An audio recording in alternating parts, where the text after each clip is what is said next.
Nós vamos agora ouvir o nosso querido Dr. Shed. Vou pedir para que ele já esteja vindo para cá. E nós estaremos iniciando essa manhã com uma palavra de oração e depois nos deliciar no texto bíblico junto ao Dr. Shed.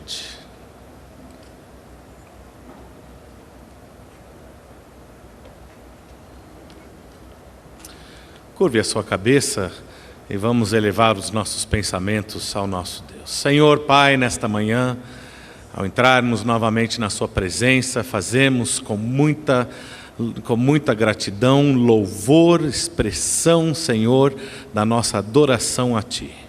Venha, Senhor, nos encher com a sua palavra. Use o Teu servo, Dr. Shed, para comunicar para nós as Tuas verdades, de maneiras que nós possamos não apenas ouvir e entender, mas aplicar em nossas vidas. Nós pedimos isso em nome de Jesus. Amém. Obrigado. Muito bom dia, amados irmãos. Espero que dormiram, que estão descansados, prontinhos para absorver algumas ideias novas. Não agora, porque isso é devocional. Isso quando a gente lê a palavra, medita na palavra e ora. Portanto, abrem suas Bíblias em Filipenses capítulo 1. Eu quero ler os versículos 1 a 26 de Filipenses capítulo 1. Filipenses capítulo 1. Paulo e Timóteo, servos de Cristo Jesus, a todos os santos em Cristo Jesus que estão com os bispos e diáconos em Filipos. Graça a vós e paz da parte de Deus, nosso Pai, e do Senhor Jesus Cristo. Dou graças ao meu Deus todas as vezes que me lembro de vós, fazendo sempre súplicas por todos vós, em todas as minhas orações com alegria, em razão da vossa cooperação na causa do Evangelho, desde o primeiro dia até agora. Estou certo disto: aquele que começou a boa obra em vós irá aperfeiçoá-la até o dia de Cristo Jesus. É justo que eu me sinta assim a respeito de todos vós, pois estáis em meu coração, já que todos sois participantes comigo da graça, tanto nas minhas prisões, quanto na defesa e na confirmação do Evangelho. Deus é testemunha de que tenho saudade de todos vós, com a eterna misericórdia de Cristo Jesus.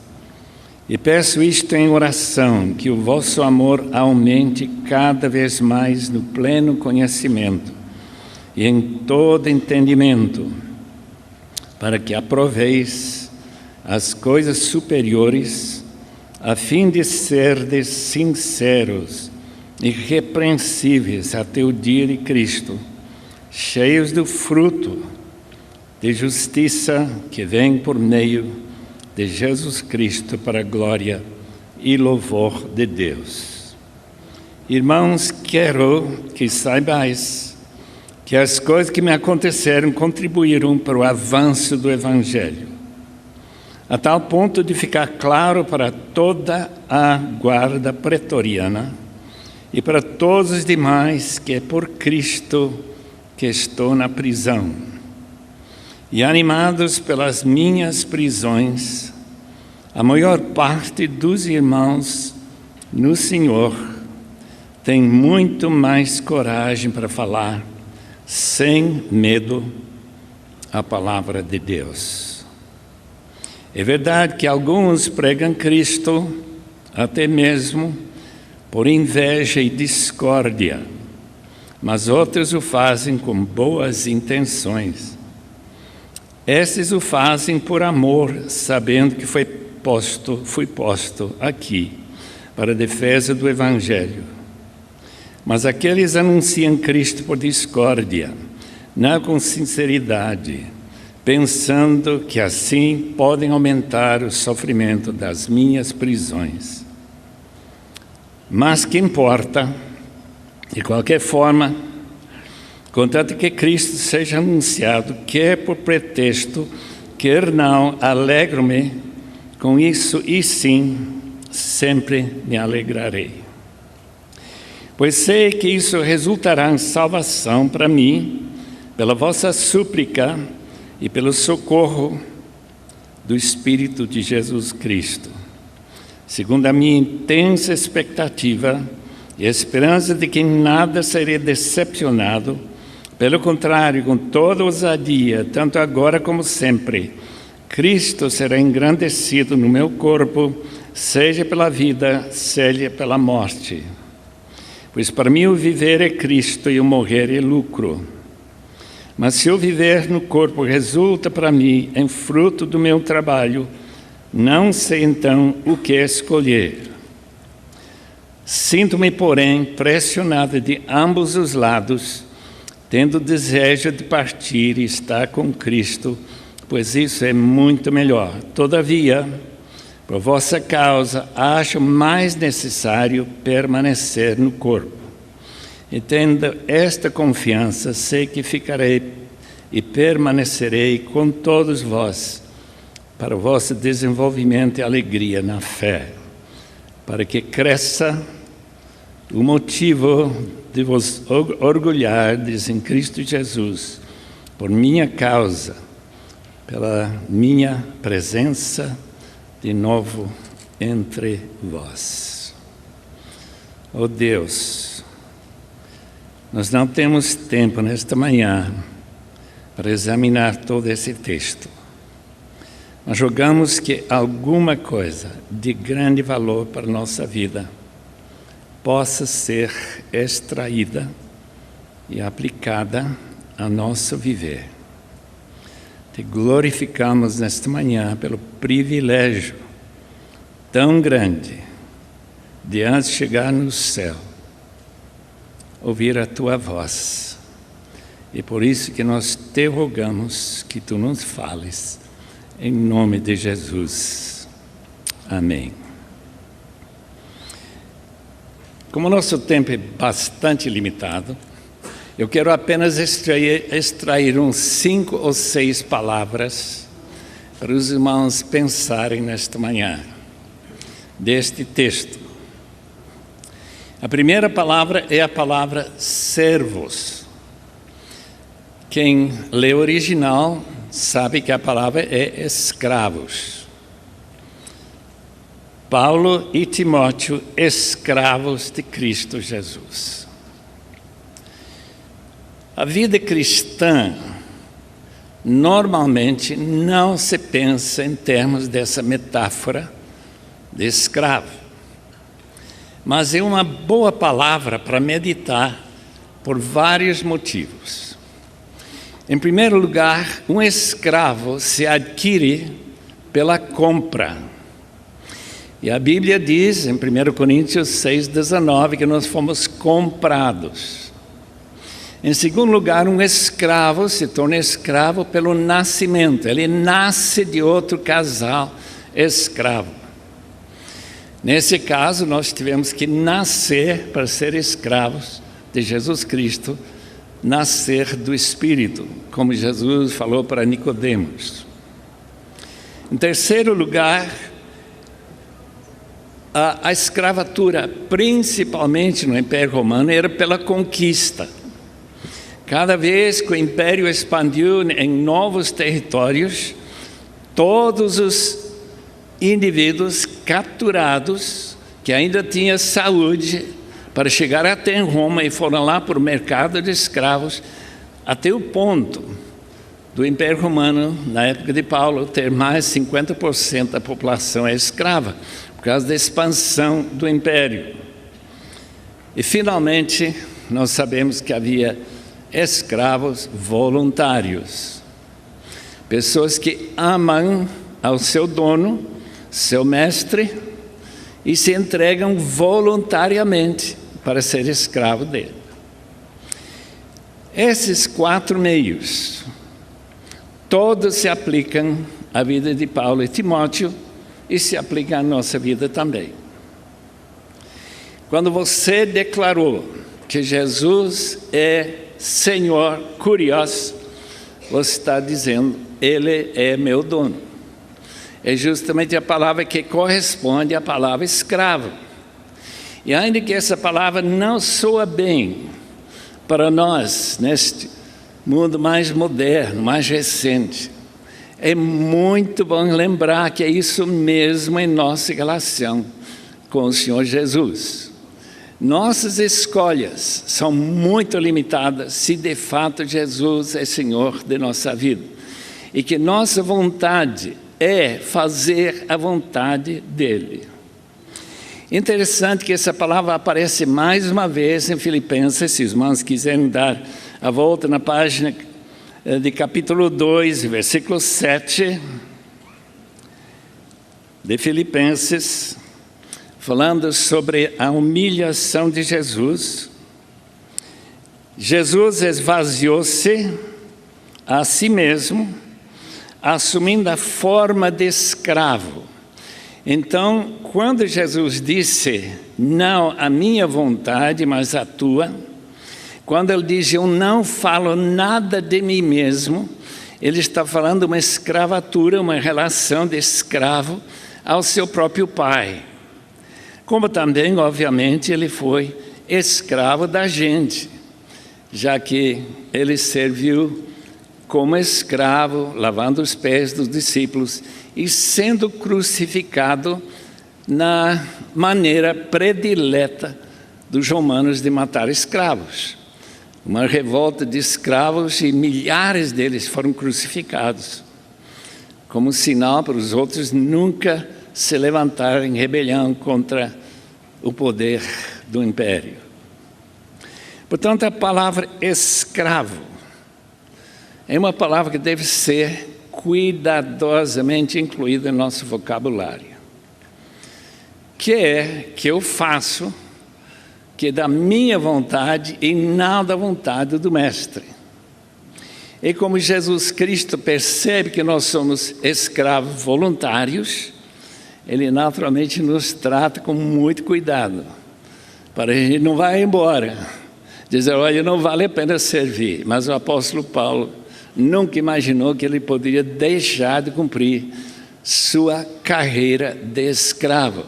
Até sua vida não importava nada para ele, conquanto ele cumprisse a vontade do seu Senhor e dono, o Senhor Jesus Cristo.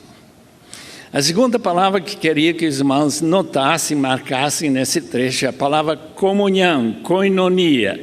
Todo mundo mais ou menos conhece essa palavra. Koinonia significa participação em comum com alguém. Aliás, aqui, na segunda vez que aparece nesse texto, a palavra tem justamente essa ideia sum acrescentado. A palavra koinonia. Isto que nós participamos juntos. Em que áreas? Na área financeira. Eu não sei como se convidaria as pessoas da sua igreja a contribuir, mas nesse texto a palavra é cooperação. Versículo 5. Em razão da vossa cooperação na causa do Evangelho. Vocês estão cooperando com as suas finanças. Cooperação significa que aquilo que Paulo fazia e aquilo que essa oferta dos irmãos em Filipos, para ele talvez em Éfeso, na minha opinião era muito mais provável que ele esteve em Éfeso entre os anos 50 e 54, 51, 54, esses 3 anos, que ele estava escrevendo uma igreja próxima. Filipos fica apenas 5 dias de viagem pelo mar para chegar lá.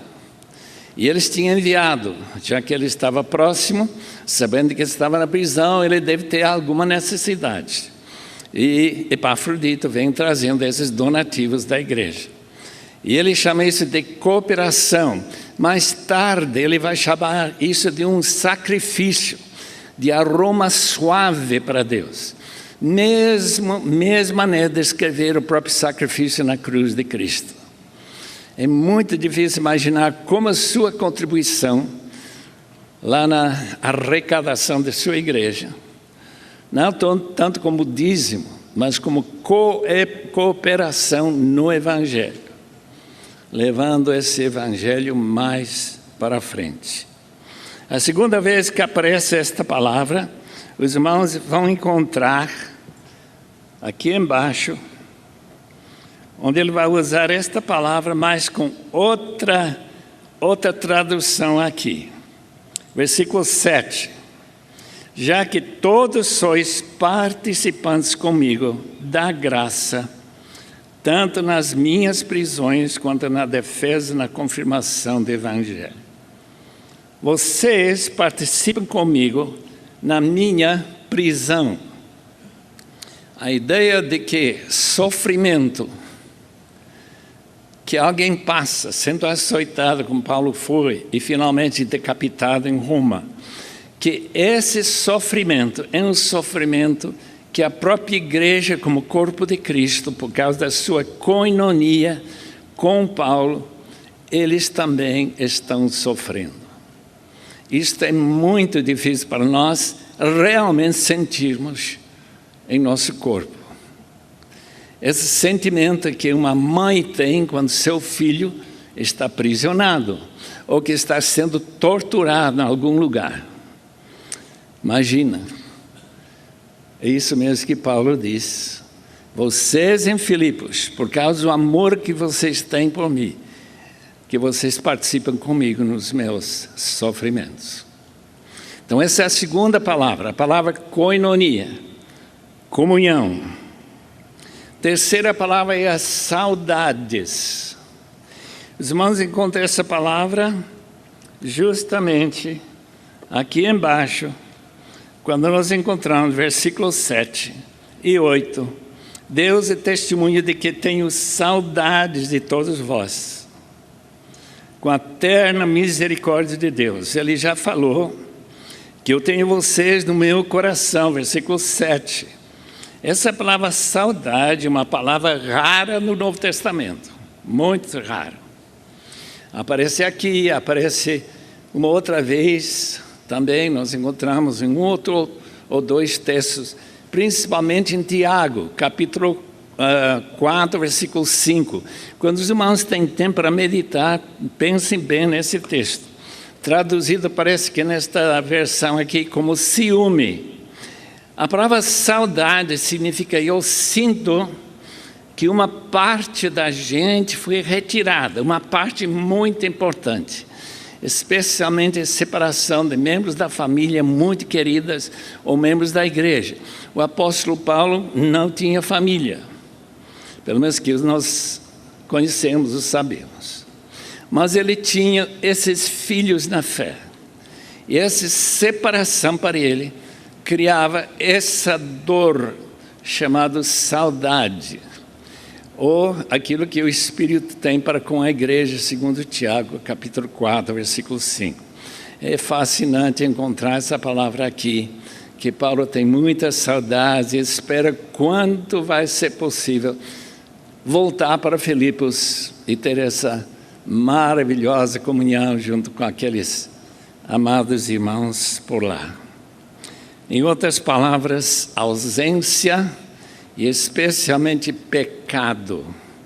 Quando a gente tem que disciplinar, quando a gente tem que afastar alguém da comunhão, justamente por causa daquilo que ele fez, mostrando que o amor dele não cresceu, como diz o versículo 9 e 10, estou orando para que seu amor aumente, porque esse amor deve de alguma maneira corresponder ao amor que Paulo tem, e que produz essa ideia de que os filipenses estão no seu coração, e se eles sentem a mesma coisa, eles também vão ficar com essa mesma alegria ao encontrar Paulo livre daquela prisão em Éfeso. Sabemos que ele quase morreu naquela prisão, quase foi condenado à morte, mas Deus queria que ele continuasse. A outra palavra que eu queria comentar aqui não é uma palavra que está no texto, mas a ideia está bem clara. É a palavra influência. Começando com o versículo 12, e lendo as duas reações que houve naqueles irmãos da igreja onde Paulo estava aprisionado. Alguns deles sentiram muito mal por causa dos seus sofrimentos na prisão, mas não chegaram a realmente contribuir para ele, aparentemente, ou muito pouco. Ele diz que ele já sabia passar muita dificuldade, capítulo 4, mas também que ele agora estava abastado com os donativos que Epafrodito trouxe. Mas aquilo que mais importava para Paulo, sua prisão produziu. Isto é coragem para falar de Cristo numa sociedade hostil. Como nós não temos muita experiência com isso agora em nosso Brasil, podemos dar graças a Deus por isso, mas essa hostilidade é muito comum nesse mundo aí fora. E outra coisa que nós encontramos nos versículos que começam lá mais para frente, alguns pregam a Cristo até mesmo por inveja e discórdia, versículo 15. Então a influência de Paulo tinha uma reação negativa e uma reação positiva. E isso é o tipo de reação que qualquer irmão usado por Deus, em qualquer lugar do Brasil, vai encontrar. Sua influência ou vai estimular as pessoas a serem mais corajosas pelo Senhor e vai estimulá-los a ser menos corajosos, aliás, até por críticas e discórdia e diferenças teológicas mínimas, se tornarem inimigos. Mas Paulo recusa aceitar a inimizade deles. Ele simplesmente diz que importa, enquanto eles estão pregando a mensagem suficientemente de forma clara que as pessoas podem de fato se salvar. A última palavra que eu queria que os irmãos meditassem esta manhã é versículo 21. Todo mundo conhece esse versículo, com certeza. Para mim, o viver é Cristo. Eu fui ler isso no original, é simplesmente o viver Cristo. Em outras palavras, ele é total em termos de importância na minha vida. É mais ou menos dizer, o respirar é vida. Comer é vida. Só que tem um elemento extra do que comer é vida. Isto é necessário para a vida. É o fato de que eu gosto de Cristo. Eu amo a Cristo. Eu sou um escravo voluntário. Toda a minha vida se concentra em só fazer a vontade dele, agradá-lo em tudo, reproduzir na minha vida a vida de Cristo. Nesse caso, o viver é Cristo. O lucro que ele fala é o galardão do futuro. E Paulo diz, se fosse uma escolha que se separaria da escravatura a Cristo, ele aceitaria com muito bom grado ser transferido para o seu lar celestial. Seria gostoso. Mas, enquanto tem igrejas que precisam de sua ajuda e cooperação, seu ensino, seu exemplo, eu creio que seria melhor que eu fique por aqui. Por isso que eu estou esperando que vocês orem para que eu seja liberto e que eu possa chegar rapidinho para estar com vocês. Pegaram tudo? Primeiramente, escravos de Cristo. Absolutamente fundamental na vida cristã. Se você declarou Jesus é Senhor, você queira ou não queira, cai dentro dessa categoria de escravo. Número 2, comunhão. Que nossa cooperação financeira, ou seja, simplesmente receber pessoas dentro do seu coração, na graça, é koinonia. Número 3, saudades. Saudades de quê? Saudades de irmãos que não estão na igreja. Alguma coisa aconteceu, ficaram fora, desapareceram, não aparecem mais. Número 4, influência. Que influência tem a nossa vida? Para o bem, para o mal. E essa reação de antipatia, hostilidade natural, se a vida realmente está sendo usada por Deus. E, finalmente, poder declarar com alguma veracidade: para mim o viver é Cristo. Se não for Cristo, eu morro. Eu vi a história que quando Billy Graham estava pregando no tabernáculo de Wheaton, onde toda a minha família estudou, quer dizer, meus irmãos, a Helena, o Hudson e eu, não a minha irmã mais nova. Mas ele já estava lá na frente, ele tem mais de 90 anos, portanto ele já tinha terminado. Mas ele pregou, era pastor do tabernáculo durante alguns anos. Que ele se jogou no chão um dia, assim absolutamente dominado pela ideia: se eu não ganhar almas, Senhor, tira a minha vida. E Deus ouviu essa oração. Ele deu dezenas, se não centenas de milhares de pessoas ao redor do mundo. Coisa tão simples, mas sincero. Esse texto aqui me chamou muita atenção por causa da sinceridade que o apóstolo Paulo reflete no seu amor pelas almas, no seu amor pelo Senhor Jesus, seu amor para aqueles irmãos de Filipos e seu amor até para seus inimigos.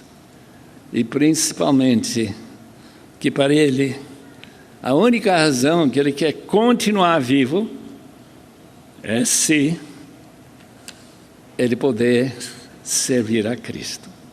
Vamos orar? Oh Deus amado, rogamos tua